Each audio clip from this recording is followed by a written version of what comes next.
দেখেন কোরআন শরীফ পছন্দ করে কি বলে দেখুন, ভিডিওটি খেয়াল করুন এবং সর্বোচ্চ শেয়ার করে দিন সবাই। তারা ওপেনে বলে আমরা শরিয়া আইনে বিশ্বাস করি না। যে ব্যক্তি এই কথা বলেছে আল্লাহর কসম কোরআন বক্ষে ধারণ করে বলছে, উপস্থিত সকল মানুষের সামনে বলছি, যে ব্যক্তি বলে মুসলমানের সন্তান হয়ে বলে শরিয়া আইনে আমরা বিশ্বাস করি না, আল্লাহর কসম সে মুসলমান থাকতে পারে না, মুরতাদ। কথা ঠিক না ব্যাটিক যদি বলেন? ওই মুরতাদের কাছে আমার জানতে ইচ্ছে করে এটা কি তার নিজস্ব বক্তব্য না তার দলীয় বক্তব্য। যদি তার ব্যক্তিগত বক্তব্য হয় তাহলে ব্যক্তিকে তওবা করতে হবে, আর যদি দলীয় বক্তব্য হয় তাহলে গোটা দলকে জাতির সামনে কান ধরে তওবা করতে হবে।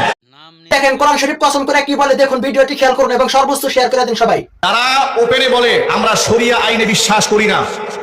যে ব্যক্তি এই কথা বলেছে আল্লাহর কসম কোরআন বক্ষে ধারণ করে বলছে, উপস্থিত সকল মানুষের সামনে বলছি, যে ব্যক্তি বলে মুসলমানের সন্তান হয়ে বলে শরিয়া আইনে আমরা বিশ্বাস করি না, আল্লাহর কসম সে মুসলমান থাকতে পারে না, মুরতাদ। কথা ঠিক না ব্যাটিক যদি বলেন?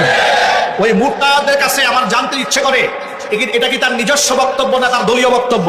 যদি তার ব্যক্তিগত বক্তব্য হয় তাহলে ব্যক্তিকে তওবা করতে হবে, আর যদি দলীয় বক্তব্য হয় তাহলে গোটা দলকে জাতির সামনে কান ধরে তওবা করতে হবে।